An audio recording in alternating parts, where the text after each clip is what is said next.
Yeah, man. So when we understand, when we understand the way that they set in propaganda sets the stereotype for us and the stigma for us, it's critical that we understand that America doesn't need help making us coons. You know what I'm saying? America doesn't need help with its minstrel show that is trying to fabricate on us and entertain the world with us. You know, the main thing, the main important for us should be providing a counter image to everything that they try to everything that they try to invest in. You know, mainly, you know, try to find the things they're trying to invest in and provide a counter to that. You know, that's the main thing. You know, because if we don't do that, they will constantly do what they've always done, and that's what I said earlier. You know, promote and market and invest in and show the rest of the world, entertain the rest of the world with, you know, the lowest aspects of our culture and our community, you know, and our reality, the lowest aspects of our reality. You know, they constantly have done this through history, man, you know, all the way through Good Times, show like Good Times, you just listen to the theme songs, and you look at characters like JJ talking about dynamite, you know, like which one of us know a nigga always coming in the door talking about shit like that? You know what I'm saying? You know, and when you just look at the whole, you know, things like American Gangster, and how BET would have a TV show. BET would have a TV show called American Gangster, but you know, it never had a show about our true American heroes. You know, before they'll have a TV show called, you know, American Heroes, it'll have a show called, you know, American Gangster. You know, celebrating and entertaining you with the lowest aspects of our people and our society. You know, and when you understand that type of mind control and how people continue to only invest and show us that side of us, that image of us, you know, and how this translates to both genders of our people, you know, and how they're selling this image to, you know, the whole world. You know, they're showing this image to the whole world. Like I say, it becomes our responsibility to, you know, within our daily lives and actions, to counter this image that they constantly put out of us. You know what I'm saying?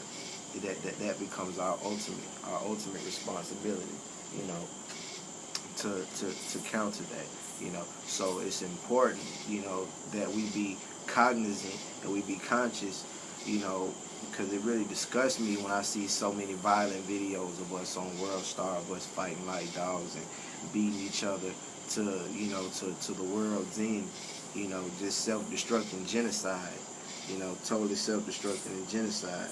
It's really something. It's really something, because we don't understand that they're preparing us for extermination. They're always readying us for the next Mike Brown because of these videos that we share and the type of behavior that we condone. You know, so like I say, man, it's time to really start calling the kings and queens to the panel. You know, like my brother said, my brother Bobby P. Whitfield said, you know, call the kings and queens to the panel and really start having, you know, a serious understanding and understanding of the consequences of the things that we condone. You know what I'm saying? You know, because like I was saying earlier, man, you know, Black history in the can. Black history in the can is, you know, everything.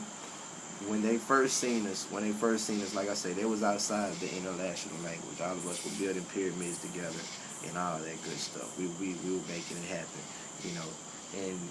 And you know, the main thing was, when they first seen us, everything, they basically made black success, true black success, and you know, black history,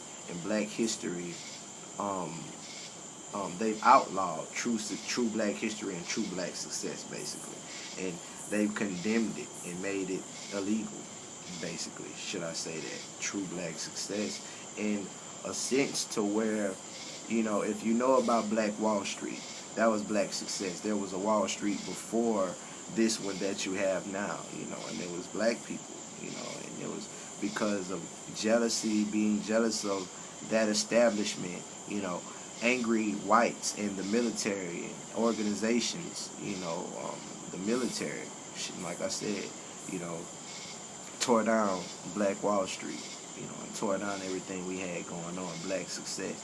You know, Ida B. Wells, one of Ida B. Wells' closest friends, you know, was killed in Memphis for having a successful grocery store. You know what I'm saying? So when we understand things like that, and how they have turned everything they lock us up, everything that they lock us up for, not only do they turn around and do the same thing, but they make business and product off of it. You understand? So this is one whom ever since the beginning of history and our first experiences and all through our encounters with white people, this has been the story. Is, you know, that, you know, what they first seen us doing, you know, that's illegal, that's voodoo, that's satanic, you know, and they locked us up for it. Next thing you know, they came back with Christianity and religion and Jesus Christ, you know. Next thing you know, they came back and they said, oh, Bishop Magic Don Juan, y'all are soliciting women and things of this nature. You know, that's prostitution, that's illegal, that's evil, we finna lock you up, you know. And now they got porno, Pornhub, and, you know, Backpage and Hugh Hefner and Playboy. You understand? Next thing you know, they came around, they said Bumpy Johnson and Frank Lucas, you're running numbers. That's illegal, that's evil, we finna lock you up, that's wrong, fisticuffs. You know what I'm saying? Next thing you know, they come back and they have, you know, and they have mega millions and win for life, you know. And now their new thing is, oh, you're selling weed, black man. Now we have medical marijuana and weed dispensaries. You know what I'm saying? And we're going to lock you up because that's illegal, that's evil, that's voodoo. Black success is outlawed. It's no. You know what I'm saying? And that's the whole thing, that's the premise that I'm coming from, you know, for people to understand, you know, the simple fact that white folks have dispensaries, medical marijuana, Walgreens and CVS, and a nigga is still in the trap. And they still got us in the trap. We in the trap still. That's the number one thing, you know. So black men are not whatsoever really criminals. You know what I'm saying? That's the biggest backwardness and blindness and mental illnesses. Like I'm saying, it's all about the zombification and mental illness and savagery. That's one of the greatest savageries of the human race right now. And all the so-called Christians and, you know, Catholics and whoever calls themselves believing in Christ. You know what I'm saying? Because Christ's best boy, Elijah, or John the Baptist, you know, was locked up when Christ went to go visit him. When they asked him about John the Baptist, when he was finna go visit John the Baptist, you know, and they asked him about him, you know, Christ said, you know, that there's none like him. There's none like him. And it was when John the Baptist was locked up. And on top of that, every single one of our black leaders that has ever fought for us, even the coveted Martin Luther King, even the so-called non-violent Martin Luther King, you know, was locked up, got arrested over 30-something times. Even Gandhi got arrested over 30-something times. And I'm not really fond of, you know, Gandhi or, you know, MLK cool, but definitely not Gandhi like that. You know what I'm saying? But they even went to jail 30-something times. You know, everybody that fought for us went to jail. So, you know, and even now, you know, some of our strongest, probably our strongest brothers and sisters are in jail because if they couldn't kill them, they put them in jail. And that's just the universal truth. That's just the universal truth, man. So, you know, the whole way that we look at brothers and sisters that are locked up is completely backwards and terrible and mentally ill compared to what we call ourselves going to church for on Sunday, you know. And it's a complete anti-Christ thing. Just like I say, those that call themselves Christians and Baptists and Catholics and religious folks, I don't care, you know, all of them, you know, would look at me crazy for exposing for exposing the spiritual wickedness and high places and the foolishness going on and all of the deception and the miseducation and the dishonesty and the injustice, you know. But this is why they go to church. This is why, you know, this is the one who this is what the one who died on the cross for them did. So, you know, it's just totally backwards, because you would even go to the length of not wanting to hear what I got to say, to trying to shut me up. You know what I'm saying? So it's the complete antichrist. It's the situation of, like I said earlier, man, it's the total antichrist, you know, and it's the savagery. It's the savagery. And understanding the word games, with stuff like that just happened in Missouri, with shit like Mike Brown, and how, you know, the police chief will get on and he'll say, oh yeah, you know, yeah, the officer's on paid administrative leave. No, call it what it is, bro. Vacation. Tell him he's on paid vacation. You know what I'm saying? But because they play all these goddamn word games, you know, it really dilutes the true savageness, and it really dilutes the true evil satanic nature of these individuals. You know what I'm saying? To say things like, oh yeah, he's on paid administrative leave. No, call it what it is. Say he's on paid vacation. Let us know just how much of a devil and how much of a just a fucking scum of the universe you are. You know, and say it. You know, he's on paid vacation. We kill black. Yeah. We put our cops on vacation for killing black men. Yeah, that's what we do. You know, just go ahead and call it like it is, bro. Stop playing all the word games. And like I say, for us to let them continually get away with these things, just like we let them get away with the whole you can't live in the past bullshit, but we let them uphold the Constitution. This is the zombification of African people and good people and true conscious people. You understand?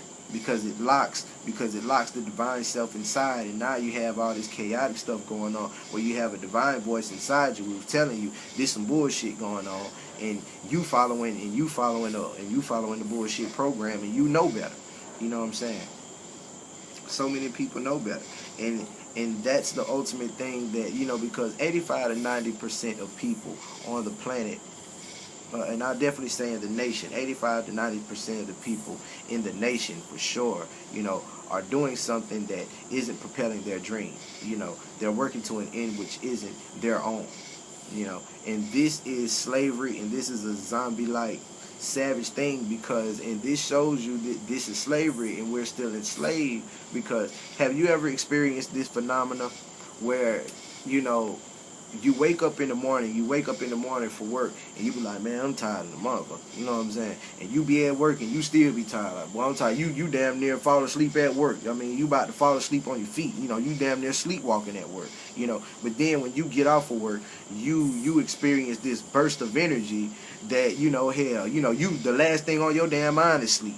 You know what I'm saying? Because this is the spirit, which is ultimately way more advanced than we are. See, the spirit is more advanced than we are. You know, and that's the spirit saying that wasn't my damn job, and now I really got work to do. You know what I'm saying? So you were swearing that you was tired the whole time, and it's a real whole spiritual thing going down, and we really aren't conscious of that. But like I say, man, you know, my motto for the year is, it works in mysterious ways. It works in mysterious ways, and you gotta love it, baby.